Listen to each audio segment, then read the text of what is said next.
और वहीं महिला आरक्षण बिल पर बीएसपी अध्यक्ष मायावती ने कांग्रेस पर निशाना साधा। देखिए। जबकि महिलाओं के मामले में वास्तव में सच्चाई तो ये है कि इन्हें अभी तक जो भी अधिकार मिले हैं, जनरली महिलाओं को जो भी अधिकार मिले हैं, तो वे अधिकांश हिंदू कोड बिल के तहत परम पूज्य बाबा साहब डॉक्टर भीमराव अंबेडकर के अथक प्रयासों से ही मिले, जिसे उस समय कांग्रेसी सरकार ने इसे पूरे तौर से पास नहीं होने दिया था, जिसे फिर बाद में टुकड़ों टुकड़ों में पास किया गया। इतना ही नहीं, बल्कि इन वर्गों की महिलाओं को अलग से आरक्षण दिए जाने के मामले में पूर्व में केंद्र की रही कांग्रेसी सरकार द्वारा लाए गए बिल में भी इसकी व्यवस्था नहीं की गई थी, जिसके कारण उस दौरान ये बिल पास नहीं हो सका था। लेकिन अपने राजनीतिक लाभ के लिए अब इस पार्टी के भी नेता, यानी कि कांग्रेस पार्टी के भी नेता, इन वर्गों की महिलाओं को अलग से आरक्षण दिए जाने की बात कर रहे हैं, वकालत कर रहे हैं। इससे साफ जाहिर है कि देश की महिलाओं को लोकसभा व राज्य विधानसभाओं में इनको आरक्षण देने के मामले में बीजेपी व कांग्रेस पार्टी एंड कंपनी के लोगों की पूरे तौर से नीयत साफ नहीं है, और ये सभी पार्टियां इसकी आड़ में केवल इनका वोट हासिल करने के लिए अपने अपने स्वार्थ की राजनीति कर रही हैं। लोकसभा में महिला आरक्षण बिल पास हो गया है। पीएम नरेंद्र मोदी ये बिल लाकर महिलाओं के सशक्तिकरण को लेकर नई उम्मीदें जगा रहे हैं। राजनीतिक दलों से लेकर तमाम हस्तियां और आम महिला बिल को लेकर काफी उत्साहित हैं। उनका आत्मविश्वास और सपने अब पूरे होने जा रहे हैं। बिल को लेकर बेशक पार्टियां अपने अपने तरीके से हवा बना रही हों, लेकिन आधी आबादी बेहद उत्साहित है। देखिए खास रिपोर्ट।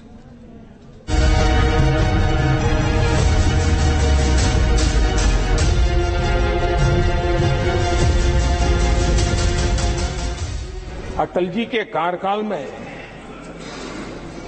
कई बार महिला आरक्षण का बिल पेश किया गया, कई बार, लेकिन उसे पार कराने के लिए आंकड़े नहीं जुटा पाए और उसके कारण वो सपना अधूरा रह गया।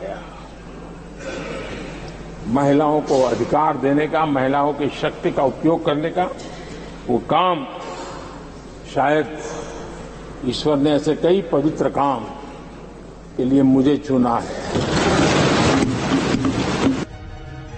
ईश्वर ने पवित्र काम के लिए पीएम मोदी को चुना और बड़ा काम हो गया।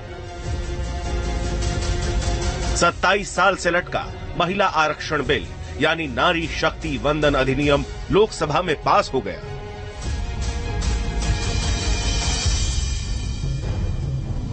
संसद और राज्यों की विधानसभाओं में महिलाओं को 33% आरक्षण देने के लिए पहली बड़ी जीत मिल गई।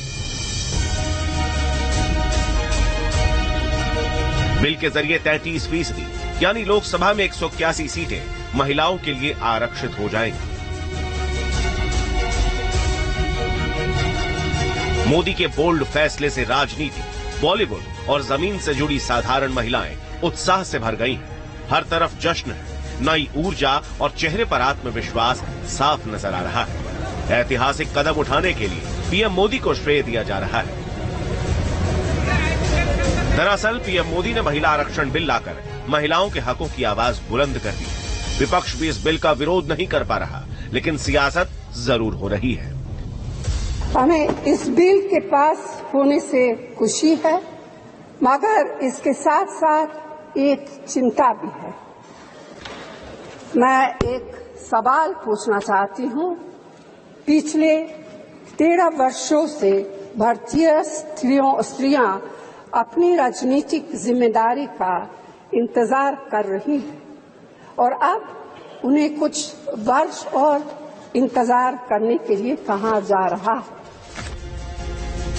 विपक्ष बिल को लेकर सियासत कर रहा है तो सरकार भी पूरी ताकत से उसका जवाब दे रही है। और ये साबित करने की कोशिश कर रही है कि मोदी की पहल से ही संसद में प्रतिनिधित्व करने के लिए 15 साल की गारंटी दी है। आज की सरकार जब ये अधिनियम लागू होगा तब के बाद 15 वर्षों तक महिलाओं को रिजर्वेशन गारंटी करती है, मोदी की गारंटी है। लेकिन अगर कांग्रेस पार्टी का प्रस्ताव आप पढ़ें तो उनका प्रस्ताव ये था 2B और 3B में कि no seat shall be reserved for women in SC/STs in the third general election. No seat shall be reserved for women in the third general election. Congress का प्रस्ताव था कि 10 साल औरतें मेहनत करें, लेकिन 15वें साल में आपका अधिकार आपसे छीना जाएगा। समाजवादी पार्टी भी सरकार की मंशा को सही बता रही है, लेकिन वोट बैंक की राजनीति चमकाने के लिए ओबीसी को आरक्षण देने के लिए आवाज भी बुलंद की जा रही है। इस रिपोर्ट के साथ एक छोटा सा ब्रेक, फौरन लौट।